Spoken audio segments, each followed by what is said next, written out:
San Changming adalah seorang penjelajah dimensi yang terdampar jiwa reinkarnasi, yang masih menanti takdir emasnya yang tak kunjung tiba. Dia teringat kembali pada hari saat fenomena langit mengguncang dunia.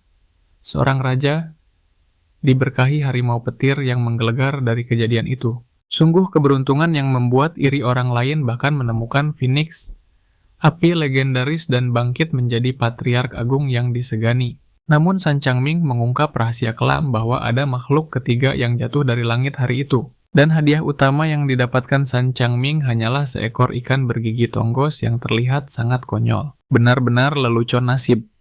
Sekarang dia hanya melemparkan binatang suci itu ke danau untuk memulai rutinitas membosankannya. Bodohnya dulu dia mengira ikan itu dewa dan nekat melakukan ritual ikatan jiwa abadi dengannya. Selama 3 tahun penuh dia terjebak dengan ikan beban ini karena terlalu takut menanggung risiko pembatalan kontrak roh. Tapi tunggu, ikan itu kini memandu San Changming membelah air yang membeku menuju sesuatu yang misterius. Siapa sangka, ikan aneh itu benar-benar menuntunnya. Saya sama terkejutnya dengan dia. Hadiah besarnya adalah mutiara lumina yang bersinar terang. Mungkin makhluk ini ada gunanya juga. Tapi ikan itu merayakannya terlalu dini sebelum sistem keamanan alami aktif. Dan yang saya maksud keamanan adalah sekawanan piranha haus darah. Ikan itu sempat-sempatnya bersikap sarkastis sebelum menyesali hidupnya saat pasukan kematian bergigi tajam itu menyergap. Kita beralih ke desa San Changming yang auranya suram seakan tak pernah melihat matahari kebahagiaan. Seorang bidadari kecil muncul adiknya yang cemas menunggu kepulangan sang kakak. Akhirnya pahlawan kita kembali juga. Penampilannya hancur lebur seperti baru saja digiling mesin pembunuh, tapi adiknya langsung berlari memberikan pelukan hangat. Padahal darah segar mengalir dari mulutnya, dia memohon agar adiknya berhati-hati. Sialan San Changming harus menahan jeritan kesakitan saat pelukan rindu itu menekan luka-lukanya. Meski sekarat dia memamerkan mutiara itu tiket emas untuk melunasi pajak seumur hidup yang mencekik leher mereka. Malam itu mereka merayakan keberuntungan dengan pesta mewah, 1 kentang dan 1 wortel. San Changming berbohong kalau dia sudah kenyang demi melihat adiknya makan dengan lahap. Dia memberikan seluruh jatahnya berlagak kuat padahal kelaparan setengah mati. Namun adiknya bukan orang bodoh. Suara perut kakaknya bergemuruh mengkhianati sandiwara itu seketika. Dia menunjuk ikan aneh itu yang dengan santainya melahap bangkai piranha beracun. San Changming membiarkan saja peliharaannya memakan racun itu karena apalagi yang bisa lebih buruk. Di titik ini kita disuguhi pemandangan malam yang tenang. Ketenangan semu sebelum badai kehancuran tiba. San Changming terlambat menyadari racun dari gigitan piranha itu mulai merenggut nyawanya perlahan. Kakak beradik itu terlelap sama sekali tidak sadar bahwa nyawa sang kakak sedang berada di ujung tanduk karena racun mematikan. Dalam tidurnya dia mengucap sumpah kematian yang dramatis untuk lari dari takdir menyedihkan ini. Tepat saat itu, sesosok monster mimpi buruk mengintip lewat jendela. Monster tentakel ini siap meratakan desa mereka menjadi debu dan puing. Tiba-tiba ikan beban itu memutuskan untuk berhenti menjadi sampah dan mulai memancarkan cahaya ilahi. Makhluk itu menyatu ke dada San Changming meledakkan energi suci yang merombak ulang seluruh tubuhnya. Monster itu menghentikan amukannya mundur ketakutan atau mungkin buta oleh aura menyilaukan yang meledak dari tubuh San Changming. Dia terbangun dengan vitalitas monster sama sekali lupa pada teror semalam. Dia bingung kenapa racunnya lenyap dan ototnya dipenuhi kekuatan dahsyat. Narator meta harus menembus dinding keempat untuk mengonfirmasi kode cheat sang protagonis. Akhirnya terpasang. Akhirnya dia sadar kekuatan gila ini adalah berkah dari si ikan yang selama ini dia remehkan. Dia bersorak kegirangan karena sistem curangnya aktif, sementara adiknya menatapnya seperti orang gila. Kita diingatkan kembali bahwa dia tinggal di wilayah kerajaan yang paling terkutuk dan melarat. Wajah penduduk desa penuh penderitaan menegaskan tempat ini adalah lubang keputusasaan tanpa jalan keluar. Tetangga memanggilnya dengan wajah pucat. Pria itu memperingatkan bahwa monster semalam telah membantai 2 keluarga tanpa sisa. San Changming tersentak menyadari dia dan adiknya nyaris menjadi santapan iblis. Matanya kini tertuju pada gunung raksasa yang memancarkan aura kematian. Serang dari semua mimpi buruk itu. Ternyata gunung itu adalah makam dewa iblis kuno. Tentu saja klise yang sempurna. Suara dentuman mengejutkan warga desa. Tapi San Changming yang baru berevolusi tetap berdiri tegak bak karang. Anjing-anjing pemerintah datang preman penagih pajak yang siap merampas segalanya. Desa ini begitu miskin hingga nyawa, jadi taruhan hanya demi sebutir mutiara untuk bertahan hidup. Seorang pria malang memohon belas kasih dengan wajah hancur, dan si penagih pajak justru menginjak kepalanya ke tanah hanya karena dia berani bertanya. Sialan bajingan-bajingan lintah darat ini sekarang memeras San Changming demi upeti pajak busuk mereka. Mata mereka terbelalak melihat kilau mutiara itu tahu harganya selangit. Namun si kumis tebal dengan licik malah meremehkannya. Dengan entengnya dia membual menyebut harta karun itu tak lebih dari sampah tak berharga. Nyawa yang hampir melayang demi mutiara itu hanya dihargai satu kantong gandum. Darah San Changming mendidih sadar dia sedang dipermainkan para koruptor. Mendengar gerutuan itu, si kumis tebal tersinggung dan kini mengancam akan meremukan tulang San Changming. Sebuah tinju maut melayang cepat. Tapi Baam San Changming menangkisnya semudah membalikan telapak tangan. Bukan hanya musuh yang kaget, San Changming sendiri tertegun, pukulan itu terasa seringan kapas baginya. Harga dirinya terluka karena ditahan bocah ingusan, si kumis mengamuk. Para warga desa bersujud memohon agar San Changming tidak mencari mati. Suasana berubah, mencekam, anak buahnya mencabut pedang, mengubah pemerasan ini menjadi panggung eksekusi mati. Seorang tetua desa berbadan kekar nekat menerobos memaksa San Changming menunduk demi meredam amarah para iblis itu. Dia membisikkan satu nama keramat adiknya, hanya itu yang bisa membuat api amarah San Changming surut. Bahkan rekan-rekannya sendiri harus turun tangan mengingatkan si kumis bahwa membunuh orang miskin hanya akan merugikan bisnis haram mereka. Mereka harus menahan nafsu membunuh si bos secara fisik. Akhirnya gerombolan itu pergi dengan dagu, terangkat seolah mereka pemenangnya. Tapi mereka salah besar. Di balik diamnya, San Changming telah menyusun rencana menyambungkan teka-teki kekuatan barunya. Kuncinya ada pada sang klon ikan. Jika makhluk itu makan tubuh asli, San Changming ikut berevolusi menjadi monster. Meninggalkan warga desa yang bengong, San Changming berlari kencang demi eksperimen gila ini.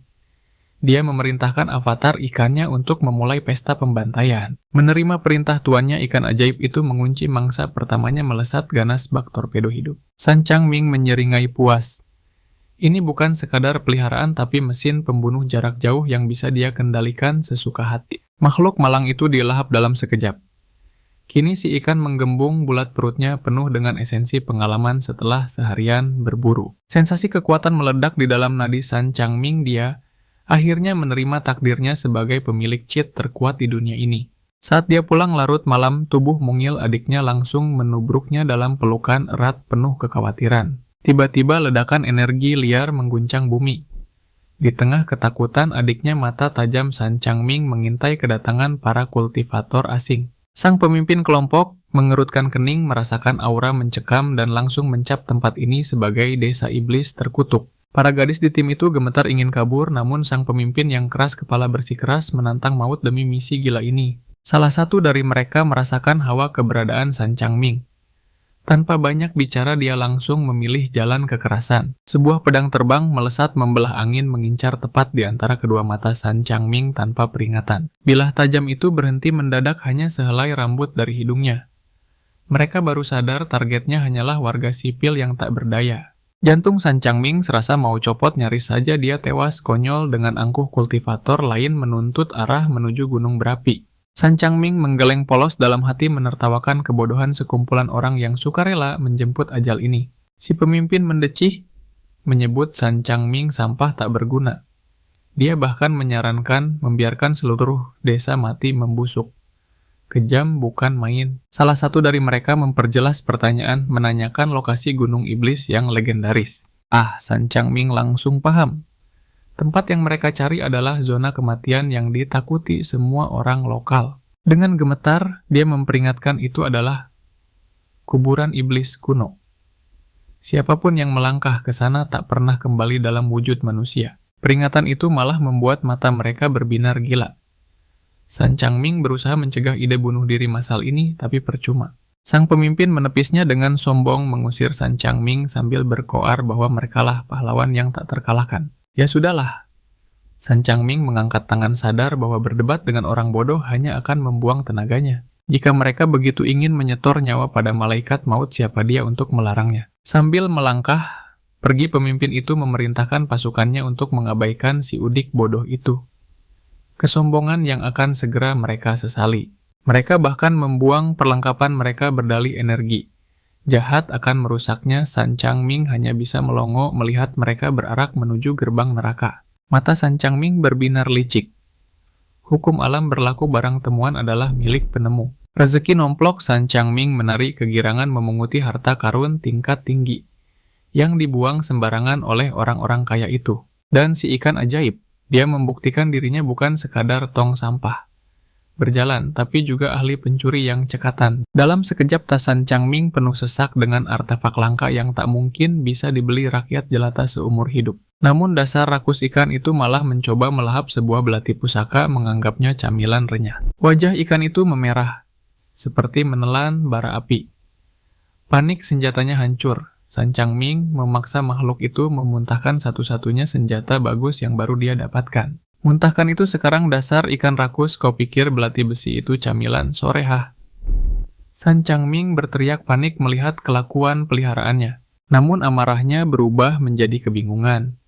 Aura apa ini belati yang dimuntahkan kembali itu? Memancarkan kilau yang jauh lebih mematikan. Gila, si kecil ini bukan sekadar makan, dia melakukan alkemi. Tingkat dewa sampah besi, rongsokan baru saja diubahnya menjadi senjata pusaka legendaris. San Changming mengayunkan belati itu dan seriet batu keras terbelah semudah memotong tahu. Aroma kekayaan instan mulai tercium di hidungnya. Rumusnya ternyata sederhana. Beri makan sampah dan panen harta karun kelas dunia. Tentu saja realita tak seindah itu. Narator langsung menampar mimpinya hingga hancur berkeping-keping. Dengan putus asa, San Changming mempertaruhkan artefak sihir terakhirnya. Dengan tangan gemetar, dia menyodorkan artefak keramat itu ke mulut si ikan. Apakah keajaiban akan terulang atau ini akhir segalanya? Tubuh mungil itu tiba-tiba kejang-kejang hebat. Energi sihir murni itu terlalu liar untuk dicerna oleh perut kecilnya. Dampaknya merambat, dada San Changming serasa terbakar api neraka. Dan sebuah segel kuno bercahaya menampakkan wujudnya di kulitnya. Cahaya menyilaukan meledak dari tubuh si ikan San Chang. Ming mundur ketakutan, apakah peliharaannya akan meledak? Bukan kematian, tapi evolusi ikan ajaib ini baru saja menembus batas kekuatannya menuju tingkat yang lebih tinggi setelah menelan energi murni. Darah petualang mendidih, San Changming langsung menyusun rencana gila untuk menguji kekuatan barunya di zona merah yang mematikan. Sebuah janji manis dibisikkan pada sang adik tercinta. Kakak pasti pulang sebelum sup makan malam menjadi dingin. Hutan kematian menyambutnya dengan hawa membunuh yang pekat. Tanpa ragu, San Changming melemparkan senjata hidupnya ke dalam air keruh itu. Bak peluru kendali si ikan melesat membelah air dengan agresif. San Changming menyeringai kartu as rahasianya telah aktif. Sinkronisasi sempurna, kesadarannya menyatu kini, dia mengendalikan ikan itu layaknya drone pengintai tak terlihat di medan perang bawah air. Radar harta karun berbunyi, nyaring ikan itu menemukan sesuatu yang berkilau, tapi insting San Changming berteriak ada yang tidak beres. Jebakan. Di balik kilauan harta, predator puncak wilayah itu sedang menanti mangsa bodoh yang mendekat. Ternyata monster itu bukan sedang berburu, tapi menimbun harta. San Changming menahan napas, satu gerakan salah, berarti tamat riwayat mereka. Kesempatan emas, begitu monster raksasa itu lengah sedikit saja, celah untuk menjarah terbuka lebar. Misi pencurian berisiko tinggi. Dimulai tablet kuno berhasil diamankan, tapi sial, sang tuan rumah pulang lebih cepat dari dugaan. Raungan amarah mengguncang dasar air. Lari sekencang mungkin bodoh, teriak batin San Changming pada ikannya. Kejar-kejaran maut tak terelakkan, maut mengejar hanya berjarak 1 inci di belakang ekor ikan kecil itu. Gerakan jenius jarahan disembunyikan di detik terakhir sebelum bayangan raksasa itu menghancurkan segalanya di sana. Keluar mulut harimau, masuk mulut buaya. Lubang pelarian itu ternyata sarang blood monster berkepala 2 yang mengerikan. Binatang iblis itu menyeringai lebar seolah berkata, terima kasih atas makanannya yang datang sendiri. Koneksi mental bergetar hebat. San Changming sadar avatarnya berada di ambang kehancuran total. Karma instan. San Changming gemetar di tepian menyaksikan satu-satunya sumber kekuatannya akan menjadi santapan monster lokal. Persetan dengan logika, San Changming melakukan aksi bunuh diri dengan melompat masuk ke air demi menyelamatkan partnernya. Sang monster pamer kekuatan, pusaran air raksasa tercipta hanya dengan 1 jentikan ekor menantang nyali manusia kecil itu. Rahang kematian terbuka lebar. Monster itu bersiap melumat. Habis si ikan aneh sebagai camilan pembuka. Tidak. San Changming mematung saat melihat temannya ditelan bulat-bulat. Rasa takutnya lenyap digantikan amarah yang meledak-ledak. Dia tidak akan menyerah. Belati terhunus. San Changming menantang maut demi membalas dendam meski peluangnya nol. Plot twist, perut monster itu robek dari dalam. Si kecil menolak untuk dicerna dan mencabik jalan keluarnya sendiri. Luar biasa. Mode buas aktif. Kini giliran sang mangsa yang menjadi pemangsa melahap kepala monster itu dengan sadis tanpa ampun. Sorak-sorai kemenangan bergema aura protagonis menyelimuti San Changming saatnya memberikan serangan penutup. Tebasan terakhir membelah air danau berubah merah oleh darah bos lantai pertama telah tumbang di tangan dua maut ini. Sang pemenang melangkah keluar dari air menyeret rampasan perang yang berharga kembali ke daratan. Adrenalin surut menyisakan tubuh yang remuk redam. Baik tuan maupun peliharaan keduanya benar-benar di batas kemampuan. Hadiah kemenangan dimuntahkan, tapi San Changming justru meledak emosional. Kau hampir mati tadi dasar bodoh, pikirkan nyawamu. Mata bulat itu menatap sendu. Hati San Changming luluh, ikatan batin mereka semakin kuat dalam keheningan pasca pertempuran. Namun momen haru itu singkat. San Changming kembali menceramahi ikannya tanpa henti soal diet sembarangan yang membahayakan nyawa. Di tengah omelan, dia tertegun. Luka parah si ikan menutup dengan kecepatan regenerasi yang tidak masuk akal. Daging monster elit untuk makan malam, ide bagus. San Changming melangkah pulang bak pahlawan perang membawa hasil buruan. Di bawah langit senja yang membara, takdir mempertemukannya kembali dengan pria malang tadi. Roda nasib mulai berputar kencang. Tanpa banyak bicara, San Changming melemparkan potongan daging monster itu kepada si pria malang seolah memberi makan anjing liar. Di balik wajah kesalnya, batin San Changming bergejolak melihat kotanya yang mati tiba-tiba dibanjiri para pendekar. Namun, sosok baru dengan aura tenang yang mencekam tiba-tiba muncul di hadapannya. Tatapan dingin San Changming langsung memvonisnya. Ah, satu lagi orang bodoh yang datang menyerahkan nyawa secara sukarela. Namun, saat pria itu memanggil namanya, jantung San Changming serasa berhenti berdetak. Bagaimana bisa orang ini mendeteksi keberadaannya tanpa suara sedikit pun? Anehnya tak ada niat membunuh. Pria asing itu justru merangkul bahu San Changming dengan akrab seolah mereka adalah sahabat lama yang baru berjumpa. Tapi sentuhan itu bukan sekadar sapaan. Dalam sekejap rahasia terbesar, San Changming terkuak. Pria itu tahu ada aliran energi spiritual di tubuh bocah ini. Wajah pria itu tetap tersenyum ramah. Namun di dalam hati San Changming lonceng bahaya berdentang keras, keringat dingin mulai mengucur deras karena panik. Insting bertahan hidupnya mengambil alih. Tangan San Changming diam-diam mencengkeram gagang belati barunya siap menghunuskan maut jika keadaan memburuk. Dengan nada santai yang mengerikan, pria itu hanya tertawa kecil. Ia mengaku takjub menemukan bibit kultivator berbakat di tempat terpencil yang terlupakan dewa ini. Sang kultivator ramah itu pun menanyakan lokasi jebakan maut legendaris tempat yang sama, yang dicari oleh gerombolan orang bodoh sebelumnya. Tutur katanya begitu sopan, bahkan meminta maaf karena telah mengejutkannya. Tapi bagi San Changming, kebaikan yang terlalu mulus justru terasa mencurigakan. Tanpa ragu, jari San Changming menunjuk lurus ke arah Gunung Iblis. Ia sudah muak meladeni turis bunuh diri di musim liburan neraka ini. Pria itu mengucapkan terima kasih dengan tulus tanpa sadar bahwa San Changming baru saja menandatangani surat kematiannya dalam hening. Namun sebelum pergi, sang kultivator bergumam penuh arti.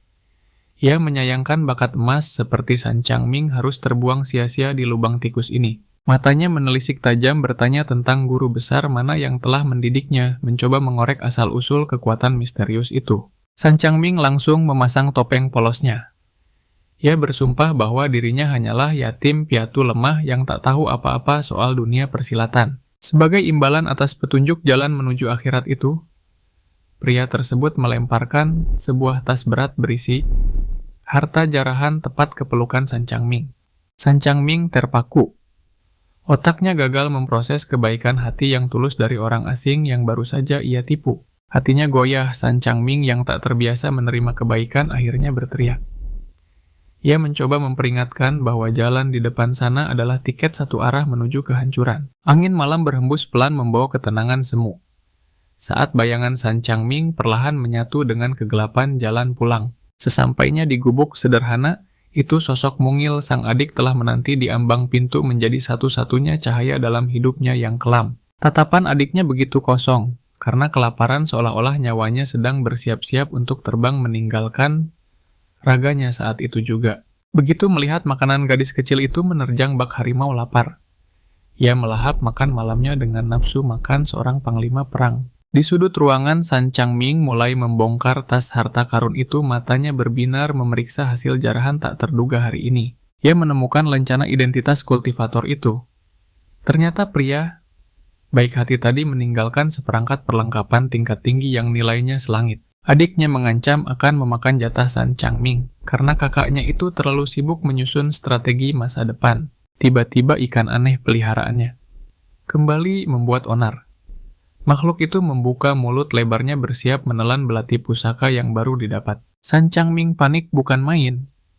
Ia berusaha mati-matian menyelamatkan aset berharganya, agar tidak lenyap di perut ikan rakus itu. Namun si ikan tak peduli. Tubuhnya tiba-tiba memancarkan cahaya mistis yang menyilaukan, menandakan sebuah evolusi kemampuan baru. Keajaiban terjadi. Bukan menelan ikan itu justru memuntahkan pil energi padat yang melesat menembus dinding kayu, bagaikan peluru meriam berkecepatan tinggi. Lihat itu, ikan aneh ini bukan lagi hewan peliharaan, melainkan senapan mesin biologis yang memuntahkan proyektil sihir tanpa henti. Mata San Changming terbelalak.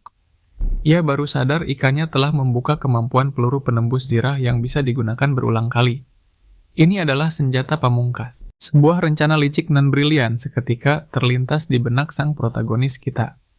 Seringai lebar mulai terukir di wajahnya. Dengan senyuman jahat khas tokoh utama, ia menatap ikannya dan berkata bahwa saatnya mereka berburu serta membalaskan dendam. Kilatan petir menyambar langit malam secara dramatis, menjadi transisi sempurna menuju adegan penuh intrik di sebuah bangunan pemerintah yang megah. Di markas yang diduga sarang para penagih pajak itu, sosok misterius berjubah biru melangkah masuk dengan aura bangsawan. Suasana berubah mencekam di dalam ruangan yang hanya diterangi remang cahaya lilin menciptakan bayangan-bayangan menakutkan di dinding. Astaga, pria yang duduk di sana memiliki lengan monster yang mengerikan, kulit bersisik dan cakar tajam itu jelas bukan pertanda baik. Meski bertangan iblis, wajahnya penuh kesombongan.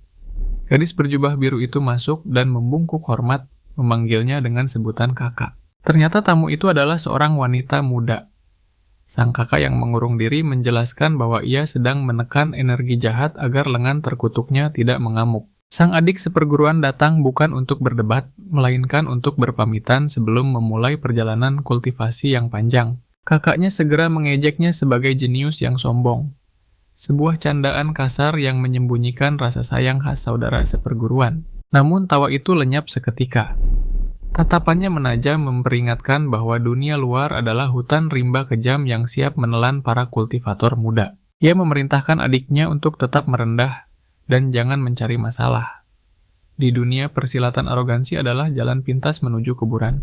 Sebuah nasihat yang sangat bijak. Sayangnya San Changming justru kembali ke danau dan berbisik pada ikannya bahwa inilah saatnya mereka mencari masalah demi pengalaman. Raja wilayah ini akhirnya menampakkan diri, seekor ikan angler. Raksasa yang meneror perairan membuat ikan aneh milik San Changming gemetar ketakutan. Tanpa basa-basi, monster itu menembakkan sinar laser mematikan dari antena di kepalanya, berniat menghancurkan segalanya. Situasi genting, San Changming segera memerintahkan peliharaannya untuk mengaktifkan amunisi penembus zirah terbaru mereka. Bagaikan penembak jitu legendaris, ikan aneh itu memuntahkan pil ajaibnya. Boom, satu tembakan fatal yang mengakhiri segalanya dalam sekejap. San Changming terenggangga. Kekuatan kode cheat ini benar-benar tidak masuk akal. Ia segera menjarah bangkai monster itu dan menemukan mutiara spiritual tingkat tinggi. Tidak ada yang boleh terbuang sia-sia. San Changming membiarkan ikannya melahap sisa tubuh monster itu sebagai bahan bakar evolusi. Bahkan ia rela mengorbankan pil berharga dari kultivator sebelumnya demi memperkuat peliharaannya. Investasi masa depan. Lihatlah ikan itu sekarang, tubuhnya membengkak bulat sempurna, sedang sibuk mencerna lonjakan kekuatan yang baru saja didapatnya. Efeknya instan. San Changming merasakan gelombang energi murni mengalir balik dari ikan itu ke dalam tubuhnya sendiri. Sensasinya luar biasa, seperti adrenalin saat pertama kali berlatih. Sebuah segel cahaya misterius perlahan terukir dan bersinar di kulitnya. Tubuhnya kini dipenuhi simbol-simbol bercahaya. San Changming mulai merasa seperti kolektor tato berjalan. Meski bingung dengan mutasi tubuhnya, ia memilih untuk masa bodoh dan menikmati pemandangan matahari terbenam yang dramatis ini. Ironis sekali, dia memiliki kekuatan sedahsyat ini, namun buta total tentang cara kerja dunia kultivasi yang sebenarnya. Dan tebak apa rencana jeniusnya? Bergabung dengan sekte elit yang dipenuhi oleh murid-murid perempuan cantik. Prioritas yang sangat jantan. Namun lamunan indahnya hancur seketika saat seorang gadis jatuh dari langit dengan pedang terbang yang berasap. Gadis itu berteriak panik menyuruh San Changming minggir sebelum bencana terjadi. Terlambat, San Changming resmi menjadi bantalan manusia menerima pendaratan wajah yang paling memalukan dalam sejarah. Pertemuan pertama yang sangat berkesan. Bukannya minta maaf, gadis itu malah menyalahkan pedang terbangnya yang rusak karena menabrak warga sipil. Sementara itu, roh San Changming tampak melayang keluar dari mulutnya akibat benturan keras barusan. Dengan sisa harga dirinya, San Changming berusaha terlihat keren dan hendak pergi seolah-olah tertimpa gadis dari langit adalah rutinitas hariannya. Namun nona muda ini tidak semudah itu melepaskan targetnya begitu saja. Dia memamerkan lencana resmi pemerintah dengan bangga, tapi San Changming sudah terlalu lelah untuk peduli dengan birokrasi ini.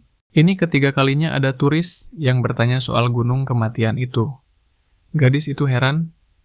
Energi jahat di sini seharusnya sudah melahap jiwa siapapun. Tatapannya menajam curiga mengapa pemuda desa ini tidak terlihat sekarat atau lemah seperti penduduk lainnya. Dengan nada memerintah, dia memaksa San Changming mengulurkan tangan persis seperti peramal jalanan yang memaksa pelanggan. Saat kulit mereka bersentuhan, gadis itu tersentak. Dia merasakan aliran energi yang tidak wajar bersembunyi di sana. Gawat penyamarannya terancam. San Changming panik dan mengarang cerita soal luka bakar akibat ulah seorang psikopat gila. Tidak percaya begitu saja, gadis itu menggunakan teknik jari spiritualnya untuk memindai kebenaran di balik tubuh pemuda itu. Matanya berbinar kagum melihat potensi tersembunyi itu, sementara San Changming berkeringat dingin mencari celah untuk kabur. "Berapa umurmu?" tanyanya. San Changming mengaku dia adalah jenius muda berusia 15 tahun. Insting agennya berteriak ada yang salah dengan bocah ini. Padahal dia sama sekali tidak tahu seberapa absurd kebenarannya. Akhirnya dia memperkenalkan diri, menegaskan posisinya sebagai agen elit pemerintah yang sedang menjalankan misi bunuh diri. Dia menyebutkan gelar jabatannya dengan angkuh, sementara San Changming hanya menggaruk kepala merasa pernah mendengar istilah itu entah di mana. Cari tempat sembunyi, perintah gadis itu. Tidak ingin warga sipil terlibat dalam bahaya yang akan datang. Tiba-tiba dia melempar artefak canggih. Bam! Sebuah benteng portabel megah muncul dalam sekejap mata. Sihir teknologi. San Changming melongo melihat teknologi itu, dan gadis tersebut tersenyum puas melihat reaksi kampungan yang diharapkannya. Langit semakin gelap. San Changming sadar dia sudah membuang terlalu banyak waktu meladeni turis aneh ini. Dia segera pamit dan memastikan adik perempuannya bersembunyi aman di dalam lubang perlindungan. Sepeninggal pemuda itu, gadis agen sadar. Tunggu, kenapa dia kebal racun di sini? Dia merutuki kebodohannya karena lupa menanyakan nama bocah ajaib itu. Namun takdir berkata lain. Monster tentakel mengerikan yang tadi tiba-tiba muncul tepat di depan markasnya. Wajah gadis itu pucat, pasti teror melanda saat bayangan raksasa monster itu menelan keberaniannya. Karak benteng canggih itu hancur berkeping-keping dalam satu serangan. Sementara itu, San Changming baru saja sampai di rumah melihat adiknya sedang bermain monster dengan anak-anak lain. "Kakak!" Adiknya menyambut dengan pelukan maut. Krek, tulang San Changming rasanya mau remuk, dia muntah darah lagi. Di tengah reuni itu, dia menyadari bahwa kode cheat-nya telah melahap habis semua jarahan dari kultivator sebelumnya. Ikan aneh itu menatapnya dengan mata besar yang memelas seolah berkata, "Bos, aku masih lapar, mana lagi kekuatan yang bisa ku makan." San Changming melemparkan sisa jarahan terakhir ke dalam kolam sebagai persembahan. Tiba-tiba ikan mistis itu mengirimkan gelombang informasi langsung ke jiwanya. Teknik spiritual kuno kini menjadi miliknya tanpa usaha sedikit pun. Ini benar-benar curang. Kemampuan baru ini bagaikan penyedot roh anti-iblis yang mutlak, sangat mematikan. San Changming akhirnya paham hukum alam ini. Beri makan sang ikan, maka kekuatan dewa akan mengalir ke dalam tubuhnya. Sederhana namun brilian. Fajar menyingsing dengan indah. Namun bagi San Changming ini berarti dimulainya perburuan baru. Dia berseru pada adiknya, "Malam ini kita pesta daging bos monster." Namun di kejauhan kediaman gadis pejabat tadi telah rata dengan tanah. Sebuah suara merdu memanggil dari atas pohon. Ternyata itu sang gadis pejabat yang sedang bergelantungan dalam kondisi darurat. "Tolong aku, Wama," pintanya.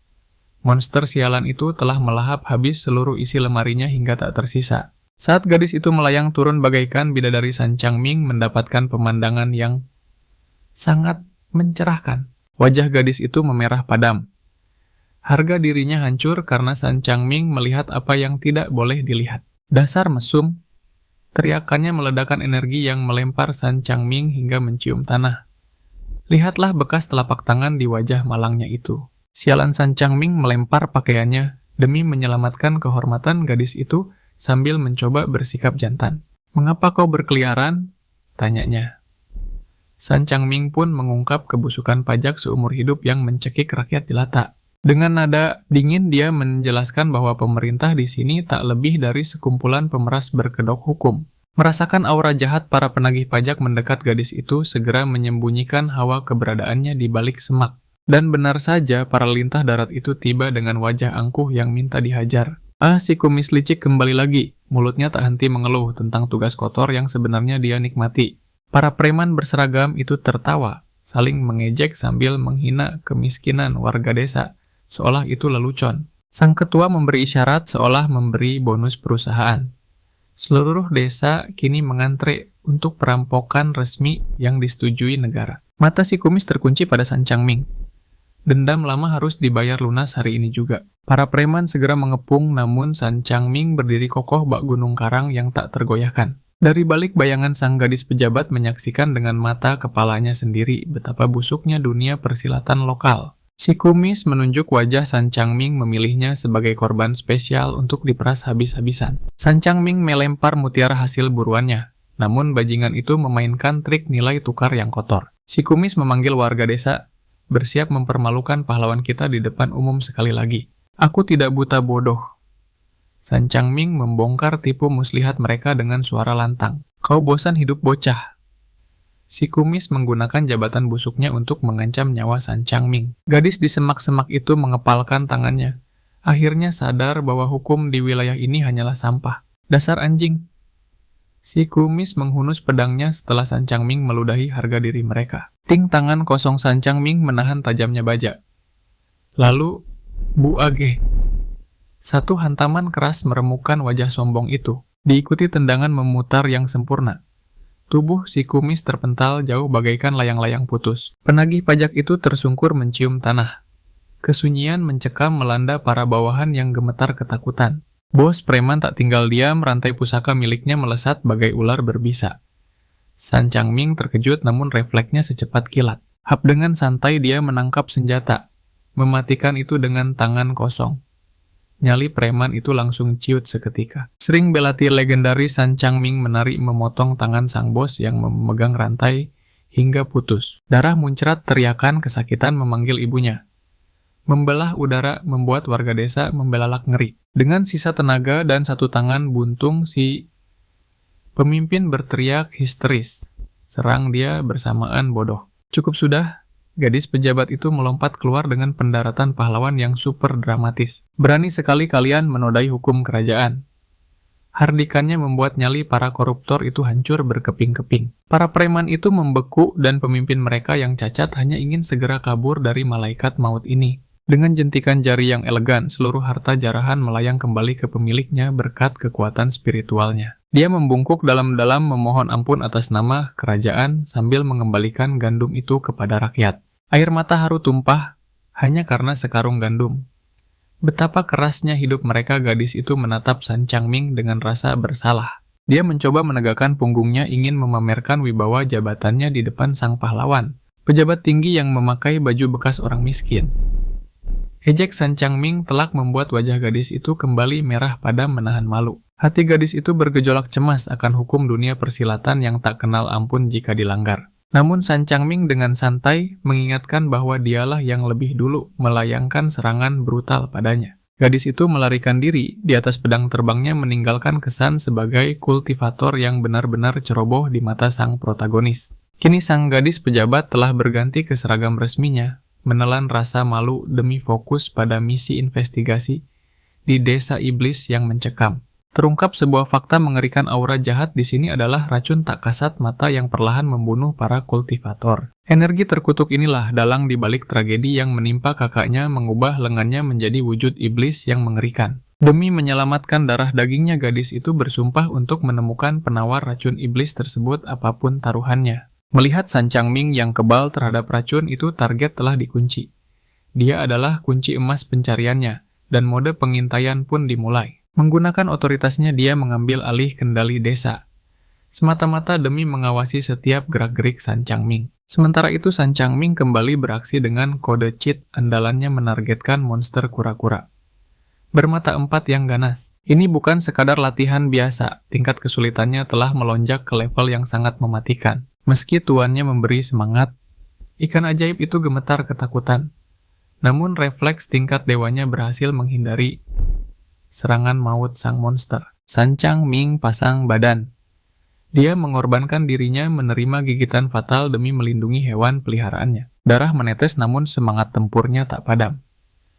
Monster itu kembali mengamuk, melancarkan cambukan ekor yang membelah angin. Rasa sakit yang menghancurkan tulang seketika menjalar ke seluruh tubuhnya. Tiba-tiba ikan ajaib mengambil kuda-kuda, mengaktifkan kode curang baru, dan satu tembakan peluru sihir langsung menghabisi lawan dalam sekejap. Kekuatan yang benar-benar tidak logis. Sancang Ming sampai memarahi peliharaannya karena hampir membuatnya jantungan dengan aksi gila itu. Dengan bangga si ikan memamerkan hasil jarahannya, sementara tuannya duduk santai di atas bangkai monster raksasa layaknya raja hutan. Kemenangan manis. Tubuh Sancang Ming mengalami evolusi lagi, segel cahaya di kulitnya bersinar terang menandakan kenaikan tingkat. Meski fungsinya masih misteri, filosofi sederhana sang protagonis berlaku semakin besar, tandanya pasti semakin dahsyat kekuatannya. Mendadak si ikan memuntahkan cahaya pelangi, sebuah ritual rutin bagi makhluk aneh ini saat mengeluarkan harta karun. Mesin gacha hidup itu baru saja memuntahkan item tingkat dewa, sebuah perisai berduri legendaris yang memancarkan aura agung. Tak sabar, Sancang Ming langsung menguji ketahanan perisai itu dengan menebaskan belati legendaris miliknya sekuat tenaga. Denting logam terdengar nyaring, belati itu terpental, sia-sia membuktikan bahwa pertahanan perisai ini mutlak tak tertembus. Adrenalin memuncak. Dengan perlengkapan dewa ini, Sancang Ming siap menantang bos monster manapun yang berani menghalanginya. Meski adiknya mungkin akan menertawakan bentuknya, Sancang Ming tak peduli selama perisai ini bisa menyelamatkan nyawanya. Baru saja hendak beranjak, si ikan memberikan sinyal darurat misi. Sampingan mereka ternyata belum berakhir. Tanpa aba-aba, makhluk itu menyeret tuannya kembali menyelam ke kedalaman air demi memburu harta karun tersembunyi. Dan benar saja, di dasar danau terhampar reruntuhan kuno sebuah penjara, bawah tanah rahasia yang menunggu untuk dijarah. Pemandu jalan itu membawanya ke gerbang kuil raksasa berdiri, gagah di bawah penjagaan patung-patung batu yang memancarkan aura intimidasi. Dipaksa masuk ke gua kematian, Sancang Ming menembus penghalang sihir dan tiba di sebuah tempat yang tampak seperti sisa-sisa kejayaan masa lalu. Namun ilusi itu hancur seketika. Tempat yang dikira suci itu hanyalah kuburan massal yang dipenuhi lautan tulang belulang. Jebakan klasik yang tak pernah gagal menipu para petualang bodoh. Dikelilingi kerangka monster purba berenergi dahsyat, mata mereka tertuju pada satu objek, tombak iblis raksasa yang bertahta di atas singgasana kegelapan. Alarm bahaya di kepala Sancang Ming berdering keras, tapi si ikan bodoh itu malah membuka mulut lebar-lebar ingin melahap senjata terkutuk itu. Panik, Sancang Ming mati-matian menahan peliharaannya agar tidak memicu bencana dengan memakan senjata bos terakhir. Tombak itu murka, Sancang Ming harus bermanuver gila-gilaan menyelamatkan si ikan yang ternyata berhasil mencuri sepotong tulang keramat. Kebiasaan kleptomania ikan itu menjadi petaka. Mode pembantaian di seluruh kuil kini telah aktif sepenuhnya. Mereka lolos dari maut hanya sehelai rambut terengah-engah, dengan nyawa yang hampir melayang setelah pelarian yang menegangkan itu. Namun mimpi buruk belum usai. Tombak terkutuk itu mengejar sampai keluar memancarkan aura. Bos terakhir yang membuat bulu kuduk berdiri. Dalam keputusan, Sancang Ming melempar tulang curian itu ke mulut ikannya, pasrah menerima takdir apapun yang akan terjadi. Keajaiban terjadi. saat tulang itu tertelan gelombang. Kekuatan suci yang misterius meledak di dalam tubuh San Changming. Pencernaan ajaib mesin sampah hidup itu entah bagaimana memurnikan kutukan menjadi sumber kekuatan murni. San Changming segera menuntut pembagian hasil 50-50.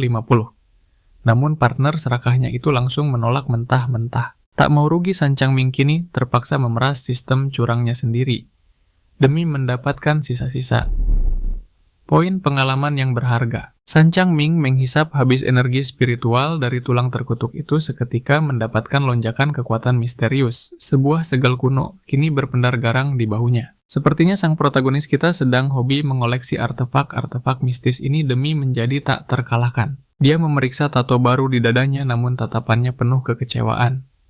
Ukurannya sungguh menyedihkan bagi egonya. Dia menggerutu karena tato persik ini kalah besar dibanding yang ada di perutnya. Bagi pria jantan seperti San Changming, ukuran adalah segalanya. Saat sedang menikmati momen damai, ketenangannya hancur seketika petugas wanita dari pemerintah yang gigih itu akhirnya berhasil melacaknya. San Changming terlonjak kaget, gadis itu muncul bagaikan hantu tanpa suara sedikit pun. Tanpa basa-basi, gadis itu menginvasi privasinya dan memarahinya habis-habisan karena berendam santai di sungai iblis yang mematikan. Seolah tempat itu hanyalah pemandian air panas biasa. Dia menuntut kode kontak San Changming, namun pendekar kita menolak mentah-mentah. San Changming hendak melangkah pergi, namun sesi interogasi ini masih jauh dari kata selesai. Begitu tawaran pemotongan pajak keluar dari mulut gadis itu, si mata duitan San Changming langsung setuju tanpa berpikir dua kali. Misinya adalah merekrut tim untuk memancing mayat yang hilang. Imbalannya bebas pajak 1 tahun penuh, namun instingnya mencium aroma jebakan. Dengan angkuh, gadis itu memamerkan lencana barunya mendeklarasikan diri sebagai penguasa mutlak di wilayah terpencil ini. San Changming menerima tawaran itu karena 1 tahun tanpa pajak berarti 1 tahun bebas dari teror penagih utang pemerintah yang kejam. Gadis itu melemparkan artefak komunikasi sihir padanya, memerintahkannya melapor begitu persiapan tempur selesai. Dalam benak San Changming, gadis ini hanyalah nona muda kaya raya yang polos dan sangat mudah dimanipulasi. Otak liciknya sudah menyusun rencana matang untuk memeras keuntungan maksimal dari kesepakatan manis ini. Sementara itu, sang pejabat cantik mendirikan markas besarnya siap memerintah desa iblis layaknya seorang ratu. Tiba-tiba, bola api melesat, nyaris menghantam menaranya. Alarm bahaya berbunyi saat kereta kencana.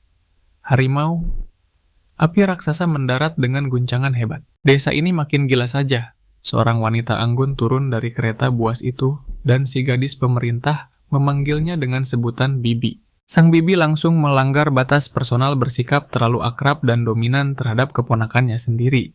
Alarm bahaya berbunyi di kepala San Chang.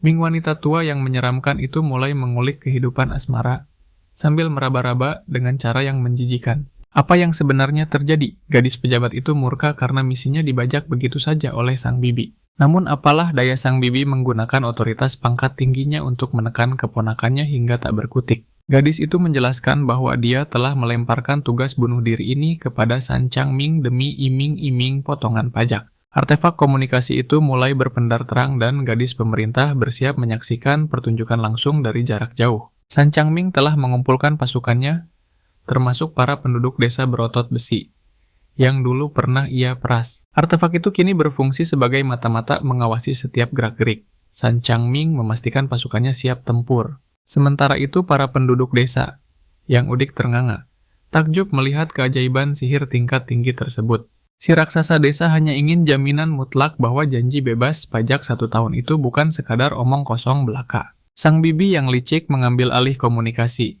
Dia melipat gandakan hadiahnya, tahu betul cara membakar semangat orang-orang melarat ini. Para penduduk desa kini menyembah alat itu bak dewa.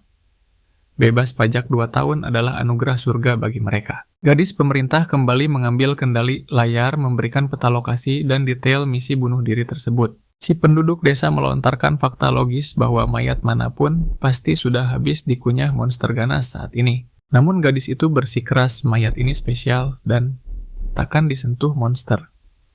Telinga San Changming langsung berdenging curiga. Potongan teka-teki akhirnya menyatu. San Changming sadar ini bukan pencarian mayat biasa, melainkan perburuan artefak terkutuk. Dia segera memotong pidato keselamatan yang membosankan itu dan memerintahkan pasukannya untuk menahan diri sejenak. Sebuah kelompok saingan muncul entah dari mana. Mereka mencoba menyabotase ekspedisi berisiko tinggi ini. Para idiot baru ini mencoba pamer di depan kamera demi memikat para wanita dengan lancang menawarkan diri mengambil alih tugas. Pasukan San Changming tidak terima.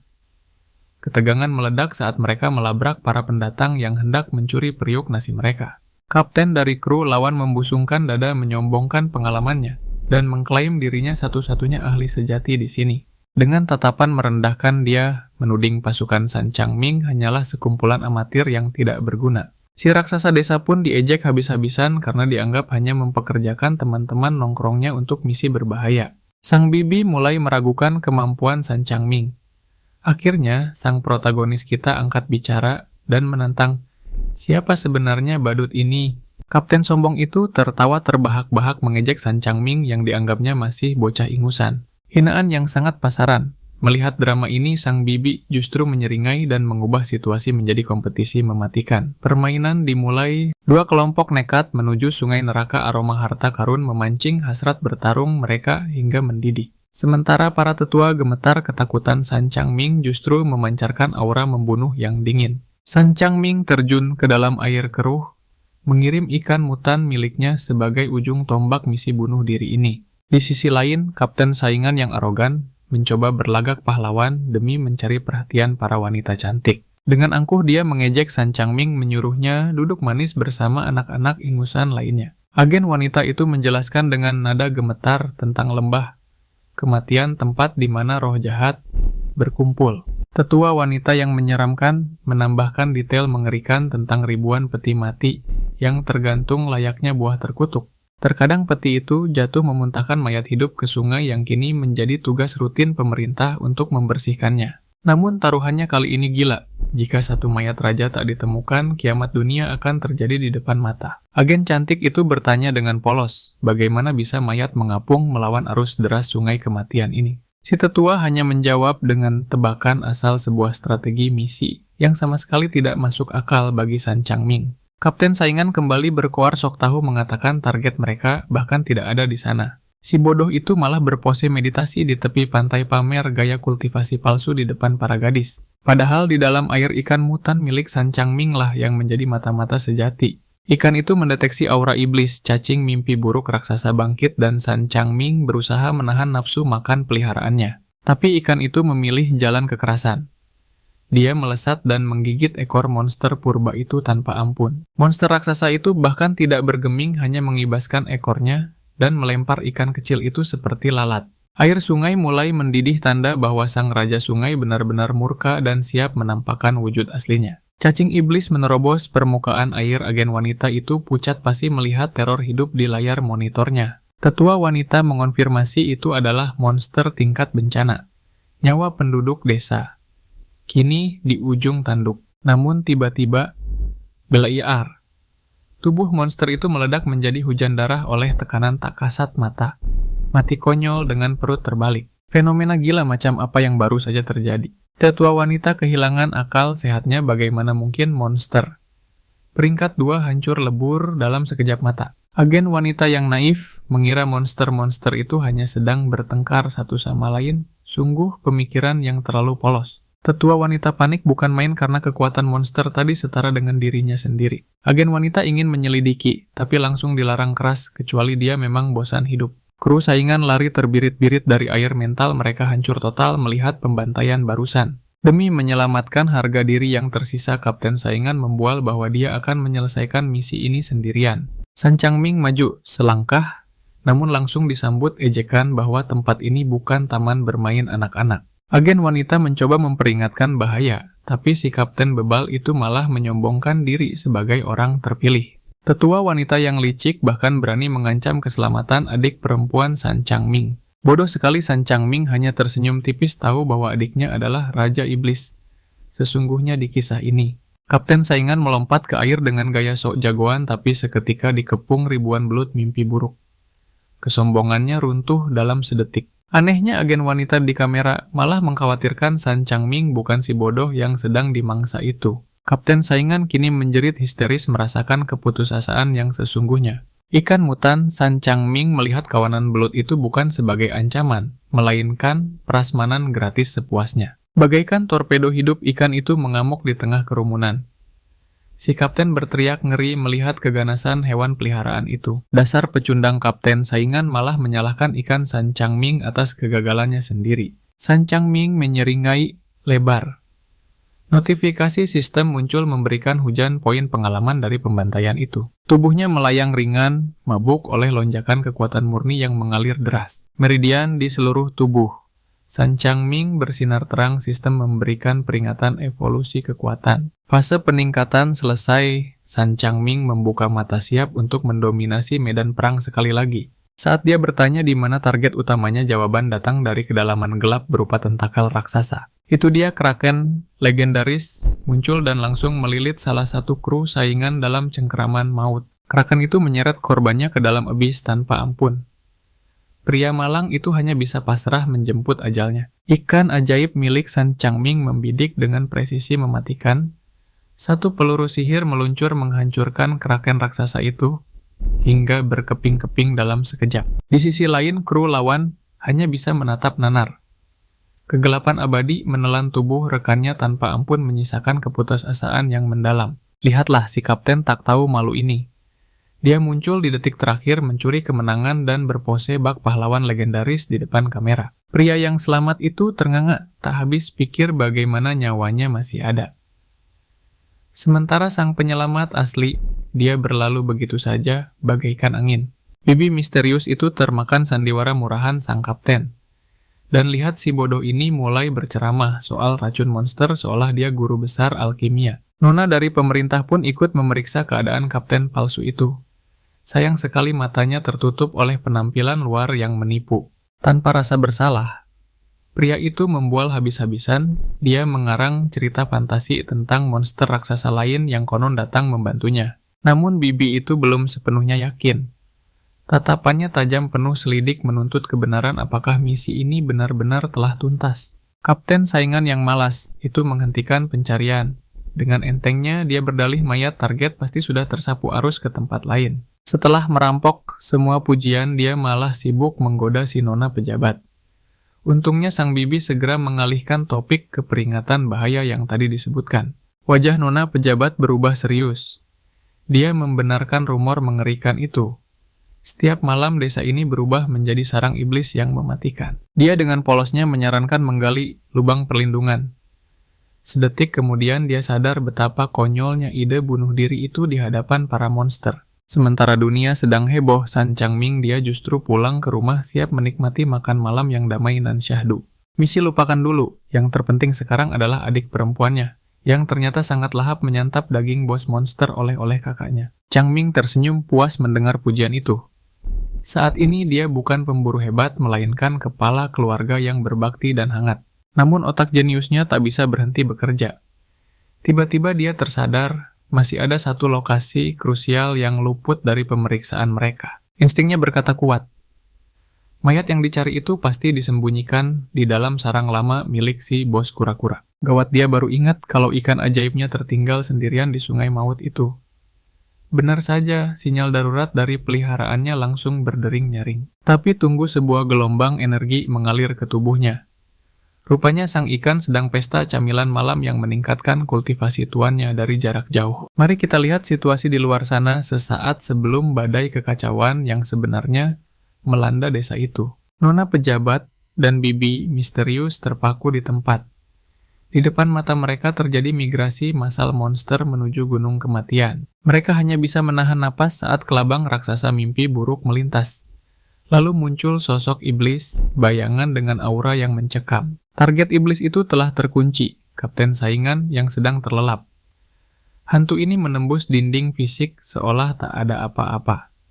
Siap mencabut nyawa. Keesokan paginya San Changming kembali berlatih rutin tanpa beban, sama sekali tidak tahu menahu soal drama horor semalam. Kondisi kapten saingan kini di ujung tanduk racun itu menggerogoti tubuhnya. Nyawanya perlahan tapi pasti mulai melayang. Dalam igauan sekaratnya egonya pun runtuh. Dia akhirnya mengakui bahwa San Changming lah penyelamat nyawanya yang sejati. Anehnya, tepat sebelum ajal menjemput rasa benci, itu berubah menjadi kekaguman fanatik terhadap San Changming. Namun takdir berkata lain. Dia menemukan kotak misterius di kamarnya. Dasar bodoh, begitu dibuka energi hantu jahat langsung meledak keluar. Energi jahat itu merasuki jiwanya. Seketika kekaguman tadi berputar 180 derajat menjadi rasa iri dengki yang membakar hangus hati nuraninya. Si bodoh yang kini telah rusak jiwanya itu menyusun rencana licik. Dia bertekad merampas segala pengaruh dan harta jarahan milik San Changming. Kotak itu ternyata adalah paket lengkap menjadi penjahat. Dengan perlengkapan baru di tangan, Kapten saingan resmi menapuh jalan kegelapan. Kembali ke sisi protagonis kita, San Changming malah sibuk mengejek perut buncit ikannya. Hei, kau terlalu banyak makan ya. Candaan berakhir. Mereka akhirnya tiba di mulut gua bos kura-kura tempat rahasia yang dicari-cari. Ikan aneh itu bergetar, kegirangan hidungnya sudah mencium bau harta karun. Changming bingung. Kenapa kau gelisah begitu dasar mata duitan? Tapi mata ikan itu tajam. Di ruang bos target misi mereka ditemukan dalam kondisi terikat. Seperti hiasan dinding yang mengerikan. San Changming tersentak pemandangan. Di depannya benar-benar di luar prediksi. Mayat itu seekor lekantrop bermata 3. Dari mata ketiganya memancar energi mimpi buruk murni yang sanggup menggilakan manusia biasa. Majulah sobat. Changming mendorong ikannya ke depan mengakui bahwa peliharaannya itulah tokoh utama yang sebenarnya di komik ini. Tiba-tiba kalung di leher manusia serigala itu bersinar terang. Cahaya sucinya bertarung sengit melawan asap jahat yang mencoba mendekat. Ikan itu malah menyerap energi jahat itu seperti sedang minum jus panik. Changming segera menahan peliharaannya sebelum benda misi penting itu ikut dimakan. Changming mencoba bersikap profesional demi misi. Tapi ikannya menatapnya dengan tatapan meremehkan seolah berkata, "Serius, bos?" Otak gamernya berputar. Tunggu kalau aku laporkan ini ke atasan ikanku, tidak akan dapat poin pengalaman, alias EXP, sama sekali. Rencana cadangan diaktifkan. Bawa kabur Changming berbalik hendak pergi namun dari kegelapan pekat. Sepasang mata telah menguncinya. Insting membunuhnya menjerit.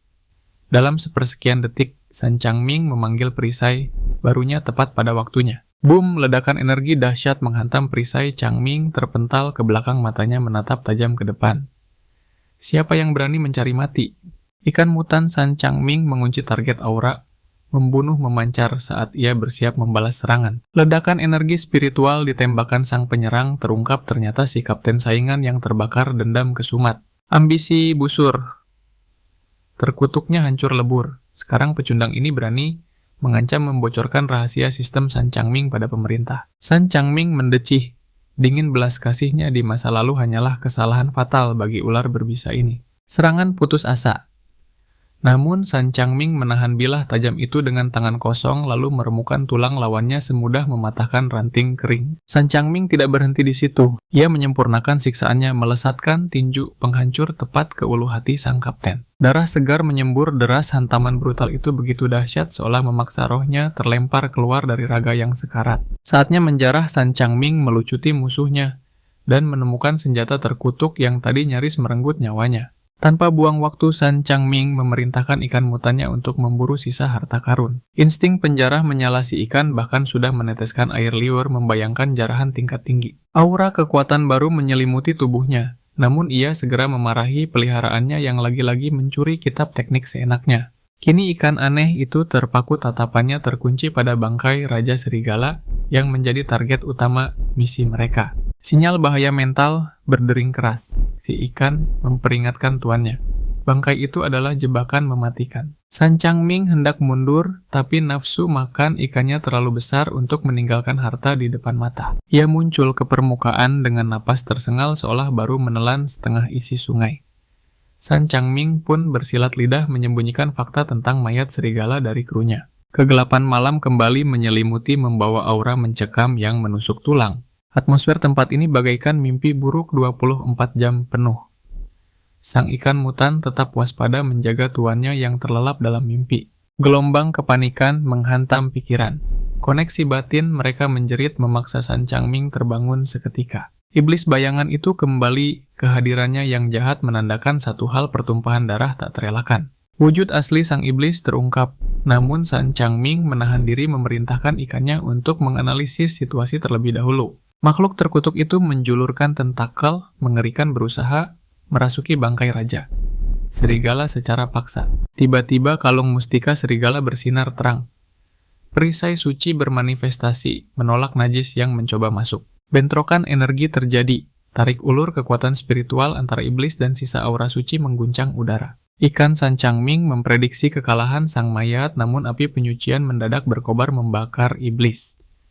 Bayangan itu hidup-hidup, namun pertahanan itu ada batasnya. Perisai suci itu akhirnya hancur berkeping-keping. Iblis itu menyeringai penuh kemenangan. Tapi si ikan justru lapar melihat roh itu dan San Changming teringat kemampuan barunya yang belum teruji. Duet maut manusia dan ikan sepakat inilah saat yang tepat untuk eksperimen kekuatan baru mereka. Pusaran air raksasa dimuntahkan iblis. Bayangan itu terhisap tak berdaya terputar dalam mesin penggiling spiritual yang ganas. Dengan rakus ikan itu menelan rantai energi iblis tersebut. Mereka pikir kemenangan sudah di tangan. Gawat San Changming menyadari aura jahat itu belum sirna iblis. Itu kini bersemayam di dalam perut ikannya sendiri. Sialan iblis itu mencoba mengambil alih tubuh inangnya dari dalam. Pertarungan jiwa dimulai. San Changming panik, tapi ikannya justru mematung sebelum tiba-tiba notifikasi kekuatan muncul. Iblis itu telah dicerna menjadi poin pengalaman murni. Sementara itu di kejauhan sang dalang asli meraung murka. Karena koneksi dengan klon bayangannya terputus paksa. Harga dirinya hancur. Bagaimana mungkin panggilan tingkat tinggi miliknya dilahap habis oleh seekor ikan konyol? Kembali ke gua ikan aneh. San Changming menatap bangkai serigala dengan tatapan lapar bertanya, apakah benda ini juga menu makan malam? Menyadari perisai sucinya telah lenyap, nafsu makan predatornya kembali meledak tak terbendung. Ia membuka mulut lebar-lebar menghisap seluruh esensi. Energi suci langsung dari inti jantung manusia serigala itu. Lalu dengan angkuh ia memuntahkan kembali api yang telah dimurnikan ke bangkai itu. Demonstrasi kekuatan yang absolut, San Changming pun pulang dengan puas. Di perjalanan tubuhnya terus menyerap sisa kekuatan suci yang baru saja dirampok oleh peliharaannya. Raja mistis baru kini menghiasi dadanya San Changming menyeringai siap menukarkan kesuksesan ini dengan tumpukan uang. Ia berimajinasi tentang hidup mewah, bebas pajak tanpa sadar badai baru sedang menuju ke arahnya. Setibanya di desa, kerumunan besar telah menanti. Seorang warga bertubuh raksasa memberi info panas pasukan pemerintah datang membawa artileri berat seolah hendak berperang. Di sana sang agen wanita pemerintah tengah memamerkan baju zirah tempur terbarunya dengan bangga. Mata San Changming berkilat tajam saat bibi misterius itu menjelaskan fitur anti-iblisnya. Otak San Changming sudah mulai tergiur ingin memilikinya. Gadis dari biro pemerintah memanggil San Changming meminta penilaian soal outfit tempur barunya. Dengan santai dia mengeluarkan peluncur roket raksasa, seakan itu cuma mainan anak-anak. Dia memamerkan jimat sihir tingkat tinggi membuat San Changming bertanya-tanya. Plot apa yang sebenarnya sedang terjadi ini? Sang gadis bersumpah dengan gagah berani untuk melindungi San Changming dalam misi berbahaya ini. Dia berpose bak pahlawan legendaris. San Changming sempat terpesona sampai lupa kalau gadis ini adalah mata-mata licik pemerintah. Gawat San Changming sadar kalau drama yatim piatu miskin yang dia karang akan segera terbongkar. Di kepalanya sudah terbayang nasib keluarganya yang akan dihukum mati karena menipu agen federal. Panik melanda San Changming, menyambar tangan gadis itu berusaha keras menghentikan bencana ini terjadi. San Changming langsung mengaktifkan mode pahlawan kesiangan dengan berkata bahwa dia tak akan membiarkan wanita berharga terluka sedikit pun. Namun gadis itu tak termakan omong kosongnya. Dia menuntut alasan yang sebenarnya kenapa San Changming menghalanginya. Warga desa mengira ini hanyalah drama percintaan, tapi gadis itu terus mendesak San Changming tanpa ampun. Bahkan para pengawal mulai curiga menyadari ada aura mencurigakan yang disembunyikan oleh si protagonis kita. Keringat dingin bercucuran. San Changming sadar dia sudah di ujung tanduk karena kebohongannya sendiri. Tiba-tiba San Changming mematikan mode bodohnya dan memasang wajah serius. Waktunya mengeluarkan jurus pamungkas. Dia menggenggam tangan gadis itu erat-erat dan mengaku ada rahasia besar. San Changming memang aktor kelas kakap. Jantung gadis itu berdegup kencang menanti jawaban. Dan ternyata rahasia besarnya adalah pengakuan cinta palsu. Benar-benar tak punya malu. San Changming bahkan mengeluarkan jurus mata berbinar untuk meyakinkan dusta ini. Otak gadis polos itu langsung mengalami korsleting fatal saat mencoba memproses plot romantis yang datang tiba-tiba ini. Para pengawal siap menghajar si lancang, tapi dengan licik, San Changming mengubah topik cinta menjadi taktik meminjam senjata. Dengan penuh keyakinan yang mematikan, San Changming berkata, bahwa memakai perlengkapan gadis itu akan terasa seolah-olah jiwanya ada di sisinya. Gadis itu luluh lantak. Dia termakan rayuan gombal itu dan merelakan San Changming pergi. Kini bersenjata lengkap, bak dewa perang San Changming terjun kembali ke Sungai Maut di mana ikannya sudah menunggu mangsa. San Changming menyusun strategi tingkat dewa. Tapi otak ikannya cuma berisi menu makan siang. San Changming segera mengomeli mesin sampah berjalan itu karena hampir memakan target misi. Ikan ajaib itu pun menciptakan badai dahsyat demi mendukung skenario sandiwara tuannya. San Changming menggunakan ikannya sebagai meriam air raksasa. Pertarungan bos palsu ini dimulai. Dari layar pengintai, para wanita itu melihat ledakan kembang api dan mengira perang besar sedang terjadi. Gadis pemerintah histeris memikirkan pacar barunya.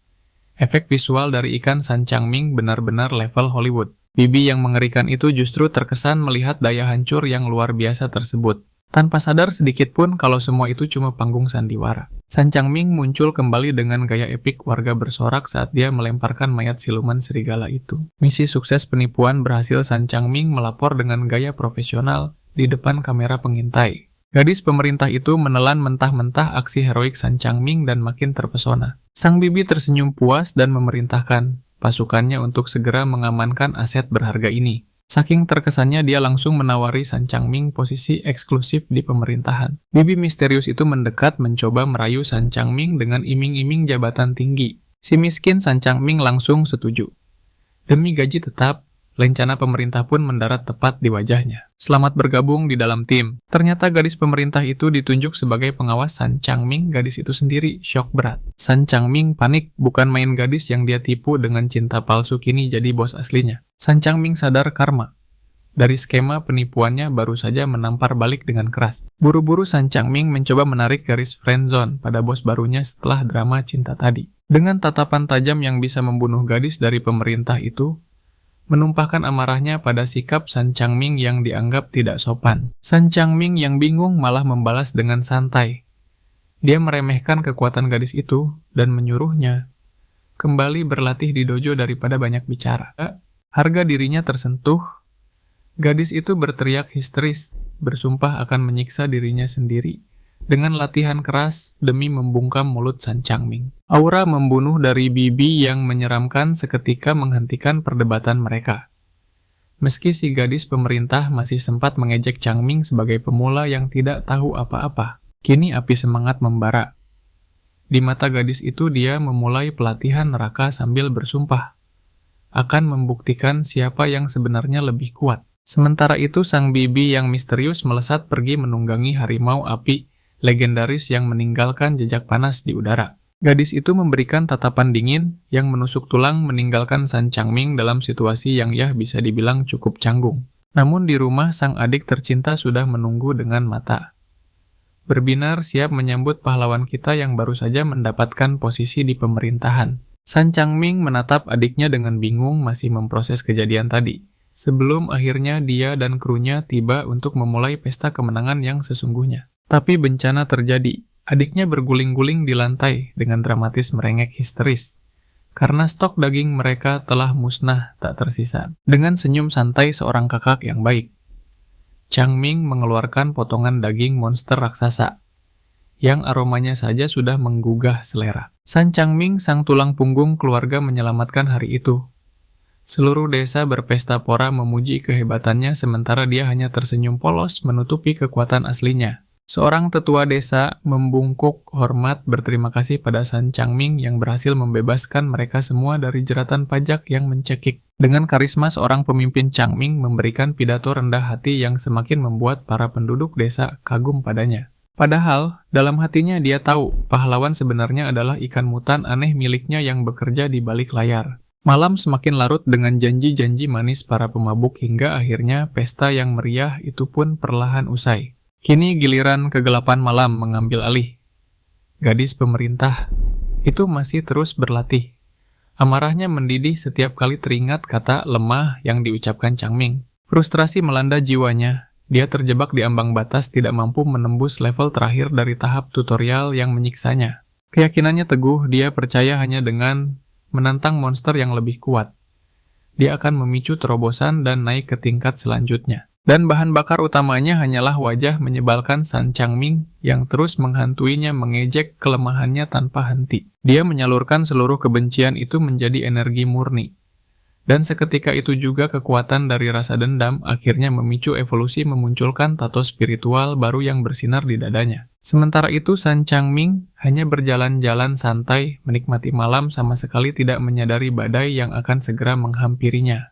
Sang gadis pemerintah sudah menunggu dalam bayang-bayang, siap menyergap dan memamerkan statistik barunya yang berkilauan. Dia meneriakkan nama Changming. Pria itu tersentak terkejut melihat bos barunya tiba-tiba muncul di hadapannya, seperti hantu penasaran. Tanpa basa-basi dia membusungkan dada, memamerkan level barunya dengan angkuh, menawarkan diri untuk membimbing bawahannya yang dianggap menyedihkan itu.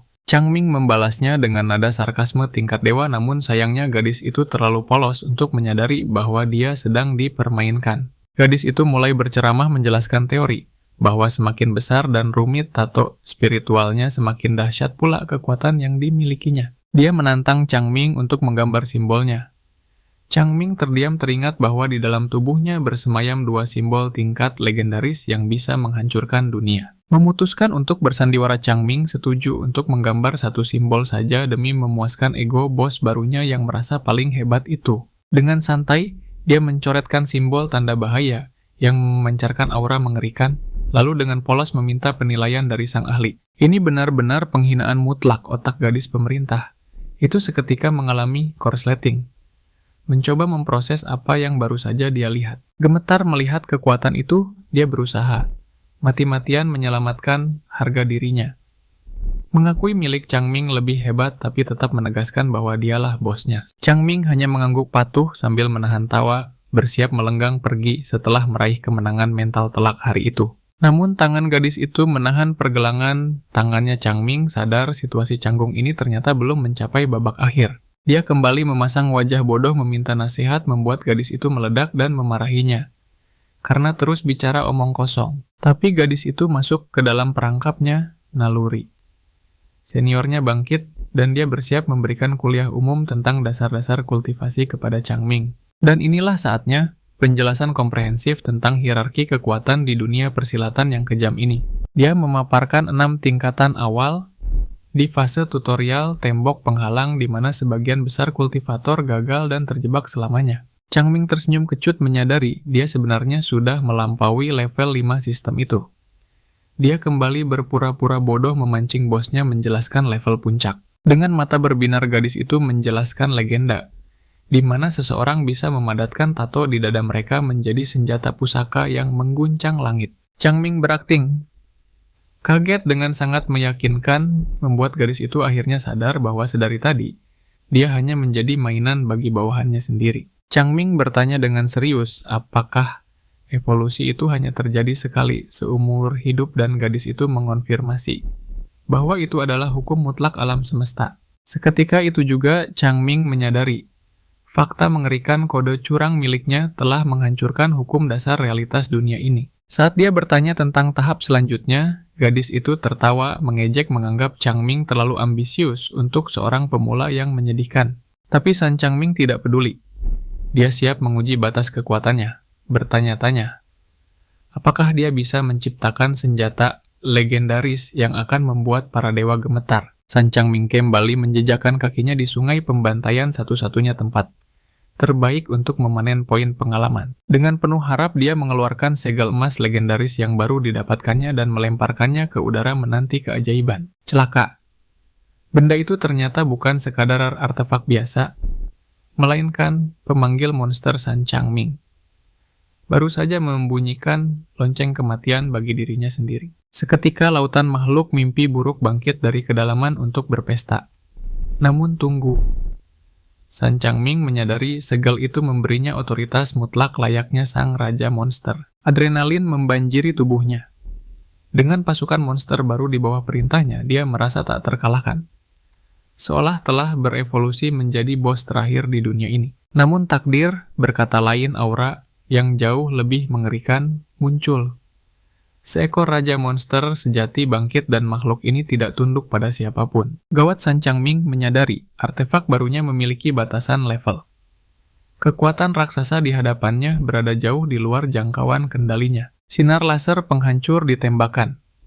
Dalam sekejap mata, San Changming mengaktifkan segelnya, mengubahnya menjadi perisai magis yang tak tertembus. Luar biasa, segel itu tidak hanya menahan tapi melahap habis seluruh energi serangan, mematikan tersebut tanpa sisa. Kekuatan artefak ini sungguh di luar nalar. Belum puas bermain, San Changming mengeluarkan labu pusaka.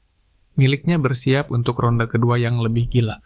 Sementara itu di kedalaman air, ikan mutan milik San Changming sedang dikepung oleh sekawanan piranha mimpi buruk yang haus darah. Namun ikan itu sama sekali tidak gentar.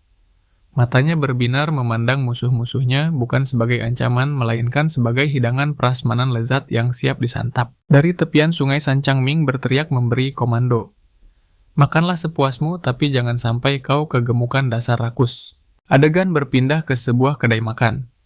Para pelayan gemetar ketakutan menyaksikan nafsu makan monster dari seorang pelanggan misterius. Siapa lagi kalau bukan sang gadis dari pemerintahan. Dia telah melahap habis seluruh menu yang ada seolah perutnya adalah lubang hitam. Dengan wajah pucat sang pemilik harus menyampaikan kabar buruk.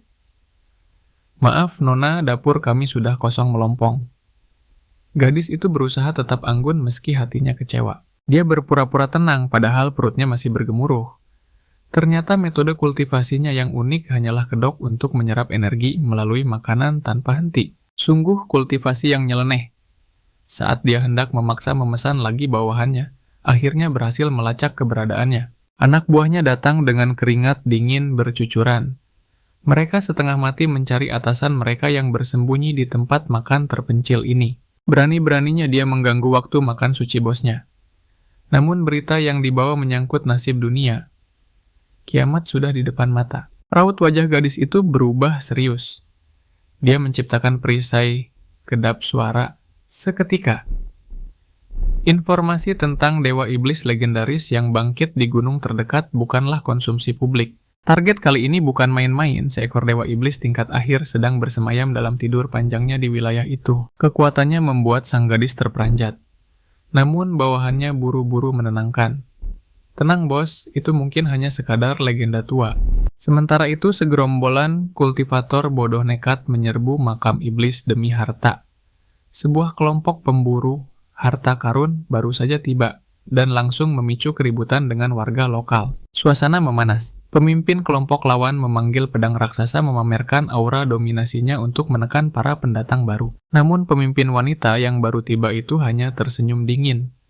Dengan tatapan meremehkan dia memerintahkan habisi sampah-sampah tidak berguna ini. Pertumpahan darah tak terelakkan. Anak buahnya merapalkan mantra terlarang memanggil pasukan iblis. Bayangan untuk membantai para kultivator bodoh itu. Di sisi lain medan pertempuran, kelompok berbeda yang dipimpin oleh seorang tetua misterius juga sedang bergerak. Mereka menyapu bersih area itu demi harta karun. Jejak langkah mereka diwarnai darah dan mayat yang bergelimpangan. Sungguh kekejaman tanpa ampun. Pria tua bungkuk itu tertawa licik mengklaim kemenangan atas pembantaian tersebut. Mata mereka kini tertuju pada desa San Changming merasakan aura energi buruk memancar dari sana. Salah satu bawahannya maju ke depan. Izinkan hamba mengirim prajurit boneka untuk menyisir area itu tuan. Homem siakiamukone. Sang dalang boneka merapalkan jutsunya. Seketika pasukan manekin kayu dengan wajah menyeringai bangkit dan bergerak maju. Kembali ke sang tokoh utama. San Changming sedang menikmati hidup bersantai di tepi sungai sambil bermain air dengan ikan peliharaannya. Tanpa disadari bahaya sedang merayap mendekat. Pasukan boneka pembunuh itu bergerak cepat menerobos hutan lurus menuju desa. Mata San Changming menyipit melihat tamu tak diundang itu. Masalah apa lagi ini? Pikirnya. Para boneka itu telah menarik busur siap mengubah tubuhnya menjadi landak. Serangan mendadak, San Changming terperanjat amarah, mulai mendidih. Karena waktu santainya diganggu oleh hal sepele. Refleksnya secepat kilat. Dia memanggil perisai duri legendaris untuk menahan hujan anak panah tersebut. Kalian benar-benar mencari mati, raungnya. San Changming mengaktifkan kekuatan penuh segel emas barunya. Dalam satu kedipan mata, seluruh pasukan boneka itu musnah menjadi debu. Di kejauhan sang dalang boneka tiba-tiba muntah darah segar. Dia merasakan koneksi jiwanya hancur total saat mainannya dilenyapkan. Wajahnya memerah karena murka dan ngeri. Kekuatan suci macam apa yang mampu memutus paksa kendalinya dalam sekejap? Pria tua bungkuk itu menyipitkan mata salah menduga situasi. Dia mengira ada monster tingkat tinggi di sana dan berniat turun tangan sendiri. Namun wanita misterius di sebelahnya menahannya sembari mengeluarkan kuali terkutuk yang memancarkan aura jahat. Wanita itu memulai ritual terlarang. Dengan darah sebagai tintanya, dia mulai melukis simbol kematian terukir di permukaan kuali. Dia memanggil iblis.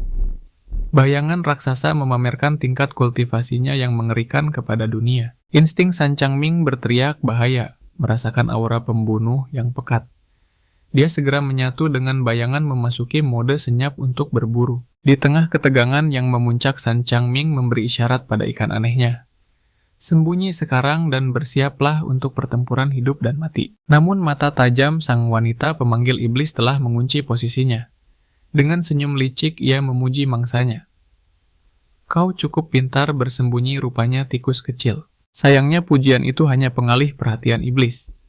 Bayangan telah merayap dalam kegelapan membawa tanda-tanda kuno. Terkutuk yang siap mencabik jiwa. Si pria tua bungkuk menuntut jawaban atas pasukannya yang hancur, sementara sang wanita iblis bersumpah dengan kejam.